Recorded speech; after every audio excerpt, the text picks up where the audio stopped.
Well, welcome to my review for room 1274 on Royal Caribbean's Adventure of the Seas. This picture here, this is just a placeholder. It's from the Donkey Sanctuary in Aruba. If you ever get a chance to check that out, head on down there. It's a place that cruise ships do not go. Not many people have ever seen it. It's definitely worth it. Now, this stateroom is a concierge level stateroom, so I'm going to point out some of the amenities that go along with that and some of the bonuses you get. So here's our room. We're starting with the front door. You have closets on either side of the door. The one here on the left is a little different because it's smaller. You can still fit a suitcase in there, but if you open it up, you're going to notice there's a pipe running down there. So it limits a little bit what you might be able to cram in there. The ones over on the right are different. They are a little bit bigger. They have no restrictions like a pipe running through them. You can fit pretty much anything in here. Most luggage fits in here on the floor as well. You got a couple of them, and then behind this is more storage. Here in your center island, you have drawers, and you also have your mini fridge over here on the left. I'm going to open that up to show you.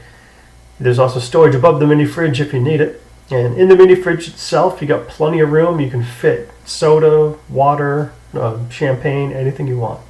Up top, it's a granite countertop. It's all barred in, as you can see. That's to keep stuff from moving around. That's also where they're going to want to put your food, your room service or invitations or anything like that.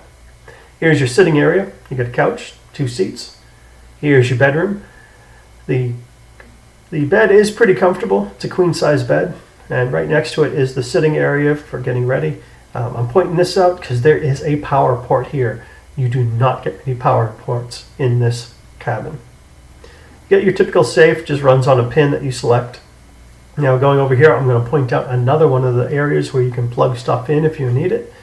This one, it's wide open. There's nothing plugged in there already, but that's not the same for the one over here. This one is currently in use. You would have to unplug something, so you do that at your own risk. Now we're going outside. Here is your balcony. You have plenty of room for a couple people to sit with the table. This runs right down every single balcony. It's a big area that blocks your view. Some people really don't like that, but at the same time, it kind of adds to the privacy of the balcony a little bit. You still have plenty of room to lean over and look out, but that little metal bar there is going to be in the middle. If that's important to you, that's something to take note of with all of these staterooms. I believe every single one of the suites have that same thing.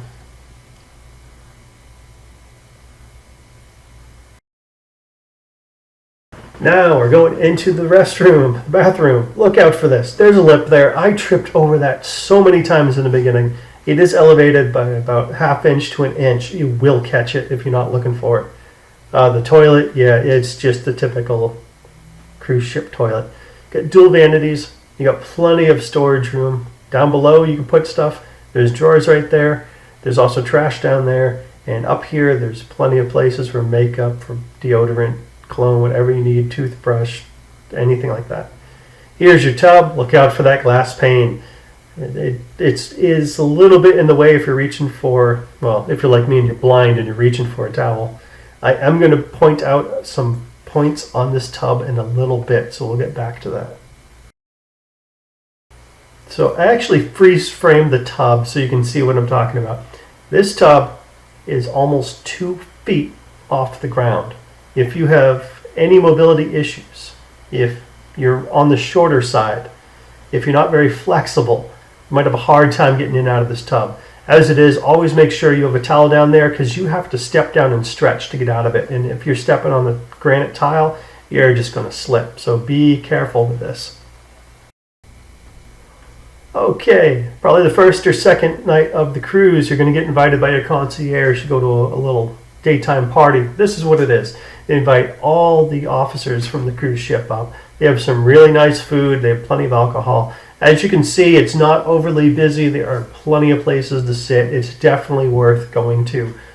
It's one of the few times that during the day you can get alcohol for free on the ship. You get it every day at night, but if you want it during the day, you're going to want to make sure you hit this. So here is the concierge suite itself. It stretches along the side of the, I believe it's the 14th deck. you do not have much room up here. It looks like you do. For the number of people on this ship, you're going to run out of space. I'll show you an alternative in a second. Now, in the suite up here, in the concierge lounge, I should say, yeah, they're going to have food at different times of the day. They have a little breakfast if you want it. They also have some finger sandwiches for lunch. But in the afternoon, when they have the cocktail hours, that's the best time when they have the really decent stuff. Now, moving on, they also have the coffee right next to it. You can get this 24 hours a day, and it is good coffee. It's a machine that you're going to have to get used to using, but you can get all sorts of stuff out of it. Now, alternative for being inside, there's outside seating. It gets a little hot, and you can see there's a basketball court there. They blare music until about 6 or 7 at night. That's just something to keep in mind, though. If you don't like being around a big crowd of people, this is a good alternative. Another bonus with a stateroom like this, one grand suite or higher, you're going to get reserved seating. This is what it looks like. You have the best seats in the house for any of the shows. Make sure you take advantage of that. Not many people do. So, thanks for watching. If you enjoyed the review, please go ahead and subscribe to my channel. I try to put stuff up every now and then. Might be a little bit before cruise-related one pops up again, but hey, you never know. Probably coming up next is going to be some Disneyland videos. Yeah, going back to Disney for the first time since 2011 and first time to Disneyland. So if you're a Disney fan, keep an eye out for that. Thanks for watching.